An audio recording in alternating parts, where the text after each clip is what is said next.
kembali lagi di podcast Si Mas Muda Tuban. Suara kita, cerita bersama. Sebelumnya perkenalkan, saya Adib. Di sini saya sebagai host di podcast Si Mas Muda. Dan juga di sini saya tidak sendirian. Di sini saya dengan Mbak Karis selaku narasumber kita yang sangat dar. Mbak Karis ya Kak namanya? Iya. Oke Kak, boleh kenalan dulu. Aku pengen kenalan sama Kak Karis. Halo, nama aku Karisma, biasa dipanggil Karis. Aku desainer muda dari Tuban. Aku baru 2 tahun di dalam dunia fashion. Salam kenal semuanya. Salam kenal Kak Karis. Halo, aku Adib Kak. Aku salah satu penggemar berat Kak Karis. Oh my Thank god. you. Kak, aku juga fashion lovers loh Kak. Oh iya dah? Iya. Jadi Venezuela, gimana sih opening numbernya? Gini. Gimana dirinya Kak? Gini. ya.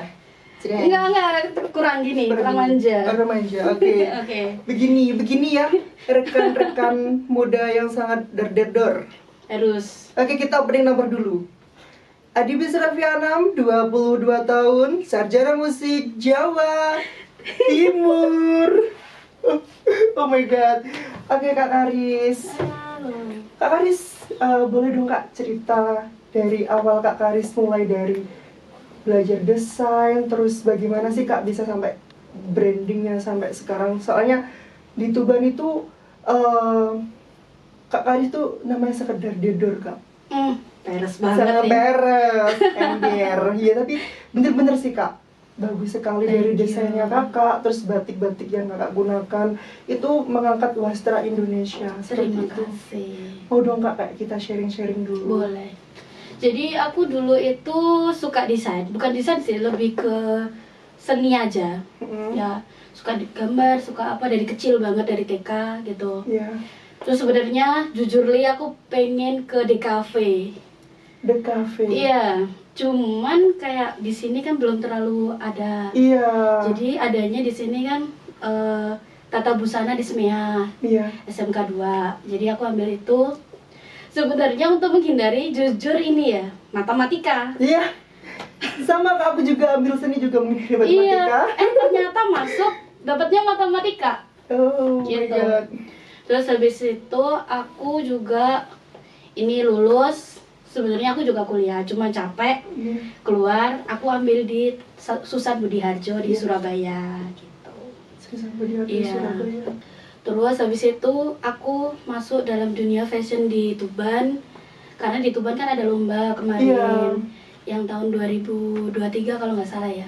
23 apa 23 kalau yang 2023. pertama itu kan 23 itu aku ikut lombanya. Ya coba-coba barangkali bejo lah ibaratnya Iya. gitu. Alhamdulillah dapet bejo, cuma satu. Ya, alhamdulillah. Cuman nggak masalah, kayak pertama nih, first time Iya, gitu. first time.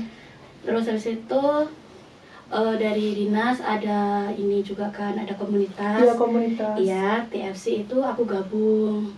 Terus kemarin juga ada lomba lagi. Iya. Dapat, alhamdulillah dapat nomor 1 kemarin. Thank you. Thank you, tepuk tangan buat Kak Karis. Terus habis itu bisa sekarang ya karena teman-teman juga kan Iya. yang mau support juga mau bantu. Buat teman-teman aku thank you banget. Iya. Dari segi desainnya juga sangat-sangat terbaru sih Kak. Kalau dari saya lihat Thank you. seperti itu. Jadi saya sangat-sangat kagum dari desain Kakak, terus dari baju-baju yang Kakak gunakan juga itu sangat-sangat bagus. Terutama yang pernah dipakai Putri Indonesia Kak ya kalau nggak salah. Oh ya, yang ungu itu ya. Yang ungu. Iya. Itu salah satu desainnya dari Kak Karis, teman-teman. Itu Thank bagus you. sekali. Itu sebenarnya baju lama. Baju lama. Aku recycle ulang aja sih. Oh, recycle. Kayak baju pasti kan sekarang kan ini ya. Untuk sampah kan banyak banget Iya. baju kan. Jadi hampir beberapa baju aku buat recycle sih. Oh my Cuman God. nggak keseluruhan ya. Cuman ada beberapa. Sekiranya bisa, kenapa enggak gitu. Jadi kayak baju lama didaur ulang lagi, dibuat baru gitu. Oh my Cuman God. mungkin yang berbeda mungkin dari segi batik atau Iya. apanya gitu aja sih. Oh, berarti kayak batik-batik di luar, desain-desain di luar juga seperti itu Kak ya? Kayak baju Iya. lama dirombak jadi baru Bisa lagi. jadi bisa enggak, tergantung untuk desain dan ininya sih, ketentuannya aja Ketentuan sih. juga. Iya. Seperti itu Kak. Jadi saya sangat-sangat kagum Kak dengan bajunya Kakak. Ya Terima ampun. kasih. Kapan-kapan boleh kok. Mau Iya. sekarang harusnya bisa Boleh, sih. saya suka yang dar-dar Kak. Oke Kak, lanjut next Q&A. Apa sih Kak momen atau proyek pertama yang paling berkesan buat Kakak di dunia desain? Pertama kali ya? Iya, pertama kali, first time. Pertama maksudnya desainnya atau momen tertentu yang bajunya aja sih? Desainnya dulu. Oke, kalau buat desain mungkin lebih ke yang aku pakai buat lomba kemarin yang 2024 ya? 2024, iya. Itu paling gong sih aku, kayak hektiknya tuh banyak pokoknya. Itu berapa lama sih Kak untuk pengerjaan bajunya? Nggak nyampe 1 bulan. Oh my god. Cuman dua minggu atau 3 minggu gitu, nggak nyampe pokoknya. Dengan baju segong itu Kak ya? Yes, yang Chinese Cuma itu 2 minggu. lebih sedikit Oh my mungkin. god. Itu Keren sih penilaian Kak. Hamin satu sih, hamin berapa jam belum jadi itu. Belum selesai sama sekali. Jadi tak nilaikan itu jujur belum selesai. Iya. Tapi bagus banget loh Kak desainnya. Thank you. Kalau itu Kak yang berkesan lagi selanjutnya? Semuanya berkesan buat aku, semua baju ada maknanya sendiri, ada ini permasalahan sendiri dalam baju itu. Pokoknya ditanyain paling berkesan nggak ada sih. Iya. Tapi semuanya berkesan. Berkesan. Ada beberapa, maksudnya intinya dari baju itu maknanya beda-beda soalnya. Kalau pembuat baju yang sulitnya di bagian apa Kak? Kalau boleh tahu, sepil-sepil nih Kak. Dari segi pola sih. Segi polanya. Iya. Terus sampai sekarang itu masih agak pusing aku. Tapi kalau dari segi warna ataupun perpaduan gitu Kak, kayak payet-payet atau penyelainya itu bagaimana? Apakah ada kesulitan selama mengerjakannya? Pasti ada beberapa, cuman aku pasti minta saran dari mamaku juga, dari keluarga. Jadi enaknya gimana ya, pantasnya gimana ya. Pasti sama teman-teman aku juga aku sering minta saran. Sampai sekarang pun aku pasti masih tetap minta saran sama temanku. Sama teman-teman Kakak. Teman-teman kalau mau kayak apa ya, butuh jasa buat desain baju atau mau sewa-sewa baju, ataupun terutama untuk pelaku pageant nih, punya Kak Kari sangat-sangat bagus kalau mau dibawa ke nasional maupun internasional seperti itu. Oh my god, Kak Kari. Oke Kak, next untuk Q&A selanjutnya, bincang-bincang santai. Apa sih Kak kayak momen ataupun proyek yang paling berkesan buat Kakak selama menjadi desainer muda Tuban seperti itu? Kan banyak sekali nih Kak desain-desain Kakak yang gong gitu menurut aku, dan juga teman-teman di luar juga sangat-sangat bagus gitu Kak. Banyak ya sebenarnya, banyak banget pokoknya untuk desain. Ya pokoknya intinya di baju itu pasti ada beberapa hal yang membuat aku tertarik gitu aja sih.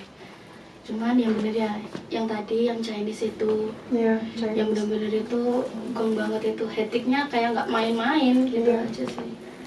Tapi untuk semuanya juga bagus-bagus pasti, dan baju itu aku sendiri kasih intinya apa ya, ada beberapa hal yang spesial gitu. Ada gak sih Kak kayak makna dari baju, baju ini tuh memiliki makna ini seperti itu atau bagaimana?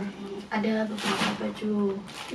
Kalau untuk yang di Chinese itu sebenarnya juga ada. Kalau yang paling benar-benar berkesan itu, yang maknanya paling dalam itu ini sih, yang Ningsih itu yang baju ungu itu. Yang ungu. Iya, itu pokoknya benar-benar aku kerahkan buat teman-teman aku gitu. Aku pengen banget ikut sama teman-teman, ayo lah sama aku gitu.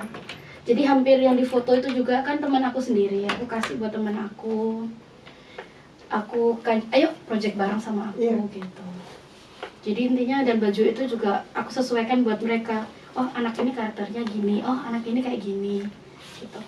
Oh jadi seorang desainer harus tahu karakter dari itu Kak ya, customernya seperti itu? Iya, harus tahu sih. Ya. Oh makanya Kak, kalau yang saya tahu di kayak di baju-baju pageant itu kayak misalkan orangnya seperti ini. Oh jadi bentuknya juga seperti itu, seperti itu. Jadi menunjukkan karakternya dia gitu kayak. Iya, bisa aja untuk beberapa karakter. Cuman bisa juga ada waktu-waktu tertentu kayak ini buat acara apa dulu Oh, iya. gitu. Itu kan yang penting. Dan kayak walaupun nanti ada yang petakilan misalnya. Iya, petakilan. Tapi dia harus berpakai baju anggun. Gimana caranya anak ini karakternya harus sama kayak bajunya. Bajunya. Tapi masih tetap kelihatan anggun gitu. Seperti itu, Kak. Oke, next, Kak. Pernah nggak sih Kak merasa ragu ataupun takut untuk memulai sesuatu? Sering. Sering. Bagaimana Kak? Gimana ya? Aku juga bingung ya sebenarnya. Iya. Cuman sering banget itu kayak mau ikut apa, pasti kayak ikut nggak ya? Takutnya nanti ikut tapi kok gagal ya gitu. Sering banget pokoknya hampir setiap saat. Tapi kalau saran saya buat Kak Karis, jangan ragu soalnya sangat-sangat bagus Kak. Ya ampun. Thank you. Iya, kalau aku cewek udah aku itu coba semua bajunya. Soalnya bagus banget Kak. Terus untuk selanjutnya, dari mana sih Kak biasanya dapat inspirasi untuk desain? Untuk inspirasi, pengalaman sih. Pengalaman dan apa yang ku tahu. Iya. Gitu sih. Kalau dari toko yang Kakak, ada gak inspirasi toko Kakak? Oh, aku terinspirasi dari toko ini, seperti itu. Ada beberapa brand aja. Banyak banget sih sebenarnya. Kayak Jolly Polly itu lucu banget itu, dari mana ya aku lupa itu. Pokoknya cantik-cantik kok. Cantik-cantik desainnya. Dia tuh lebih kayak cewek-cewek manis yang cute tapi kelihatan seksi gitu. Iya. Kalau aku melihat desain Kakak itu bagus banget dan juga kayak apa Kak ya? Mengingatkan saya miliknya yang biasa dipakai Putri Indonesia itu milik siapa Kak ya? Punya Intan Avanti. Intan Avanti, Iya. Intan Avanti. Ya, itu paling best ya aku kayak pengen deh aku kayak gitu kayak dia gitu. Amin ya Allah. Amin ya Allah. Next Kak, amin. Semoga. Amin. Oke Kak, untuk selanjutnya bisa gak sih Kak jelasin sedikit dari proses kreatif dari awal mulai sampai akhir jadinya karya?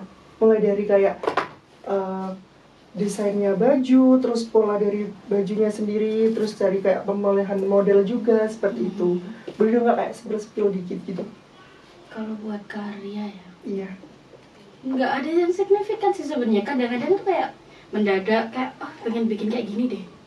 Itu sih nggak ada yang prosesnya tuh nggak yang terlalu jelimet banget gitu, nggak. Cuman lebih ke apa ya, experience-nya aja gitu. Experience gitu Kak ya. Soalnya sudah terlatih juga Kak ya dari pembuatan pola juga seperti itu. Itu sulit gak sih Kak kayak pasang-pasang payet terus polanya, terus dari kayak gambarnya juga itu sulit gak sih Kak? Lumayan. Lebih ke kayak gini, misalnya baju mau dipakai kayak gimana biar kelihatan bagus gitu.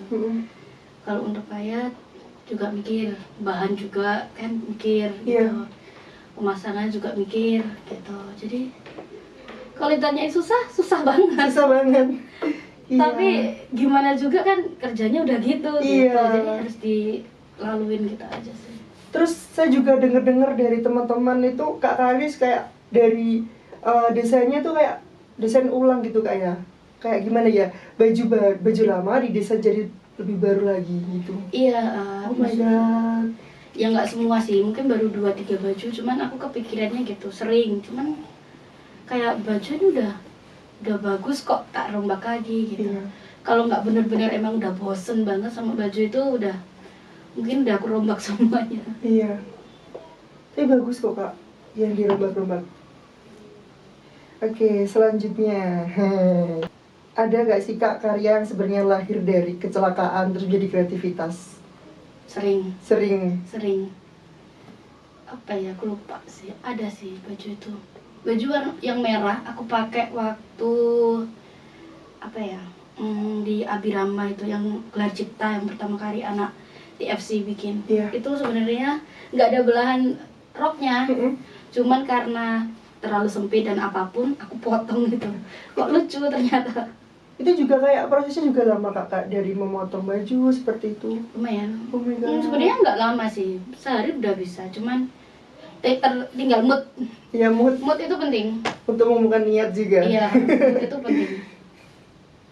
Jadi kayak dari customernya juga seperti itu Kak ya. Misalkan dari customer itu membutuhkan Kak ini udah gini tapi oh Kak dirombak lagi itu masih bisa jadi ya. Bisa. Cuman tergantung rombaknya ya, maksudnya apa yang dulu kamu rombak gitu.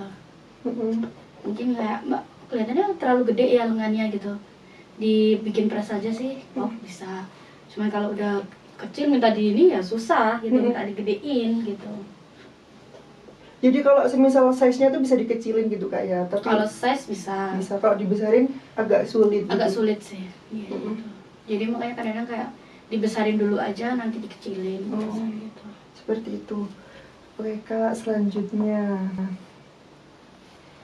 tantangan terbesar yang pernah Kakak hadapi selama berkarir di dunia desain dan bagaimana cara mengatasinya? Tantangan terbesar. Ya, selentingan kanan kiri sih. Oh, itu Kak ya. Iya. Mulut-mulut manja. Mulut-mulut manja. Manja ember. Iya. Tapi biarin sih. Aku Ya, bodo amat. Bodo amat, yang penting berkarya. Iya. Karena suksesnya kan nggak melulu dari orang yang suka mencemooh kita Kak ya. Pokoknya kalau bukan sponsor, diam. Terus diam ke sana. Yang sponsor aja bisa kok. Iya, yang terus Diem saja aja. bisa. Iya. Jadi untuk tantangan terbesarnya tadi Kak ya, dari mulut-mulut manja. Mulut-mulut manja itu penting banget itu. Iya. Kayak rasanya kayak, pengen ku, gitu aja sih. Sentil aja Kak. Sentil tes gitu. Oke. Selanjutnya. Apa pelajaran yang paling berharga yang pernah didapat dari itu Kak? Kegiatan yang Kakak gunakan setiap hari seperti itu. Dan juga kegagalan. Apa ya pelajarannya? Nggak gampang nyerah sih. Gitu aja sih. Terus pelajarannya juga apa ya? Temennya juga, maksudnya memilah-milah temen juga penting gitu. Ya gitu, itu aja sih. Memilah-milah teman juga kayak. Soalnya kan nggak semua teman itu mau berteman dengan, maksudnya gimana ya? Pasti ada 1, 2, 3 orang yang nggak suka di belakang gitu. Intinya begitu aja sih. Penting pinter-pinter aja. Pinter-pinter pilih teman kayak. Kan kadang kayak punya banyak teman tapi temannya itu suka di belakang lo gini. Iya banyak gitu. Banyak. Cuman bodo amat sih aku. Bodo amat sih Kak ya. Iya, penting. Pokoknya yang bikin itu aja sih. Iya. Intinya. Oke Kak, lanjut nih Kak. Menurut Kak Karis, tren fashion sekarang itu kiblatnya lebih kemana Kak? Kalau yang aku lihat ya, Iya, tren fashion sepertinya masih ke arah Muslim. Mayoritas. Iya. Ya sekarang kan mayoritas masih hijab ya. Jadi ke Muslim sih. Cuman ada beberapa yang ini sih masih, maksudnya belum berhijab juga banyak. Jadi kan rata-rata dalam desain tuh gimana baju bisa dipakai hijab dan non hijab, gitu aja sih lebih ke aku. Kalau dari segi, kan sekarang banyak Kak yang kayak kebaya, tapi itu kebaya non hijab tapi dipadu-padankan dengan hijab seperti itu. Itu bagaimana Kak menurut Kak Karis sendiri? Nggak masalah sih kalau aku selama masih pakai ada norma ya, maksudnya. Iya. Ada beberapa hal yang bikin aku kadang kayak baju yang biasanya dipakai non hijab dipakai hijab bikin aku jengkel gitu. Itu banyak. Kenapa Kak? Misalnya, Iya. dia itu pakai baju dalemannya tapi warna kulit nude gitu. Iya. Itu kan ibaratnya kayak, ya aku emang nggak berhijab juga ya, sorry nih ya, sorry ya. Cuman Aku juga enggak Kak. iya. Ini rambut goib loh ini. Rambut goib ini nggak tahu nih rambut goib nggak ya? Ini pakai konde Kak. Berat dong. Iya, jadi bagus. Itu terus kadang-kadang juga kayak kan kalau dilihat orang ini kayak gimana sih gitu. Iya.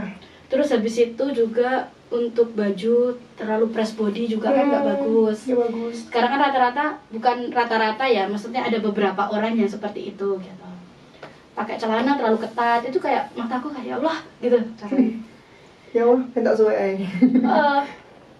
Terus itu kayak atasan terlalu, maksudnya terlalu crop atau apa itu juga kurang gitu. Iya. walaupun nggak berhijab tapi mataku juga ya Allah gitu rasanya tuh kayak gimana gitu. Itu kan gimana Kak ya? Kalau sekarang gimana sih Kak kayak Kak Karis tuh menyikapi tren sekarang itu kan sekarang tuh banyak yang ikut ke barat-baratan. Jadi kan banyak yang crop terus yang gimana Kak ya? Terlalu ketat juga. Sedangkan kan di Indonesia kan normanya kan nggak seperti itu. Begitu. Kalau aku nggak masalah ya. Cuman intinya itu mereka tahu tempat gitu aja sih. Misalnya kalau mau nongkrong tongkrongannya gimana dulu nih gitu maksudnya. Kalau misalnya di tempat-tempat yang kayak ituan ya tolonglah agak dijaga dikit maksudnya gitu. Dan maksudnya lihat daerahnya juga. Kalau di Tuban kan ibaratnya normanya kan masih pakai pendek kan terlalu ini ya gitu. Jadi sebisa mungkin agak tertutup ibaratnya. Cuman kalau setiap hari, tapi kalau untuk dalam konteksnya runway dan apapun bebas kalau ya? dari aku. Iya. Tapi kalau untuk hari-hari ya agak dijaga gitu maksudnya. Itu aja sih. Itu guys pesan dari Kak Karis selaku desainer muda Tuban. Dijaga ya guys. Selanjutnya tips untuk anak muda yang mau belajar desain tapi belum punya modal besar seperti itu Kak. Ini aja sih kalau lebih aku kalau emang pintar desain enak dijual aja gitu. Maksudnya kalian ikut bukan ini sih enak kalian ikut lomba desain aja. Jangan yang lomba desain itu maksudnya desain yang benar-benar direalisasikan, jangan, tapi lebih ke desain yang emang yang desain aja gitu, gambar aja, jangan baju intinya. Kan lumayan, itu lumayan. Kalian asah lagi, coba-coba gitu. Ya sekarang banyak nggak sih Kak kayak jasa desain aja tapi nggak sama buatnya. Banyak banget, itu pun banyak kok. Banyak Temen aku rata-rata juga gitu sih, maksudnya walaupun dia nggak jahitin baju tapi desainnya dijual banyak ya. Kalau mau cepat biasanya di Surabaya itu. Penting realisasinya teman-temannya itu loh. Gitunya. Banyak sekali. Kayak yang dijual di Pinterest juga kayak. Itu juga banyak jasa desain. Iya, banyak banget itu. Cuman kalau dari Pinterest menurut aku masih nggak bisa yang benar-benar Mbak aku mah gini. Vlog kayak gitu nggak bisa sih. Soalnya kan udah di ranah masyarakat kan dianya tuh desainnya. Jadi harus ada beberapa hal yang berbeda dari desainnya itu. Seperti itu ya teman-teman, tips untuk teman-teman yang ingin memulai. Oke, selanjutnya hal penting apa yang harus dimiliki seorang desainer selain skill dan teknis seperti itu Kak? Apa ya pertanyaannya? Sungguh menjebak sekali. Selain skill dan teknis yang harus dimiliki Kak? Duit sih. Duit dan juga kemauan. Intinya itu kemauan itu penting banget sih. Pokoknya kalau nggak ada kemauan juga nggak jadi gitu loh. Intinya ada dukungan orang tua juga perlu sih, maksudnya di lingkungan gitu. Lingkungan. Kalau kan kadang kan banyak Kak kayak aku ingin berkembang tapi lingkunganku toksik. Itu gimana sih Kak? Ada tips juga buat teman-teman desainer muda juga yang akan up gitu? Tutup telinga. Tutup telinga dan tutup mata. Oke gini Kak. Tutup telinga dan tutup mata. Jangan didengarkan, bodoh amat. Iya bodoh amat deh lo. Iya. Lo siapa? Banyak teman-teman kayak curhat bla bla bla. Udah tutup mata dan tutup telinga, oke. Bodoh amat. Intinya juga kerja lagi. Gitu. Seperti itu kayak harus tutup telinga, harus kuat. Iman dan takwa. Iman dan takwa, jangan sampai meledak dong. Oke Kak, selanjutnya pesan singkat untuk para pendengar podcast Si Mas Muda yang ingin berkarir di dunia kreatif. Pesannya tetap semangat, asah terus apapun yang kalian pengenkan gitu ibaratnya. Pokoknya penting itu niat kalian sih intinya. Pokoknya dari muda sekarang yang masih sekolah semangat intinya gitu aja sih. Masih panjang kok kerjanya ini. Aku aja juga masih belajar. Baru 2 tahun. Itu tadi pesan dari Kak Karis untuk teman-teman, khususnya juga buat rekan-rekan si muda yang ada di luar sana. Oke, terima kasih Kak Karis untuk waktunya hari ini. Kita tutup teman-teman dan juga rekan-rekan si mas muda yang di luar sana. Kita tutup perjumpaan hari ini dengan perbincangan yang sangat-sangat luar biasa, berbobot dan juga kreatif sekali dari Kak Karis seperti itu. Dan tidak lupa rekan-rekan yang ingin memberikan saran dan juga kritiknya, dan juga apa sih yang ingin diangkat untuk episode selanjutnya, teman-teman dan juga rekan-rekan si mas muda bisa itunya di bawah sini. Terima kasih, bye-bye.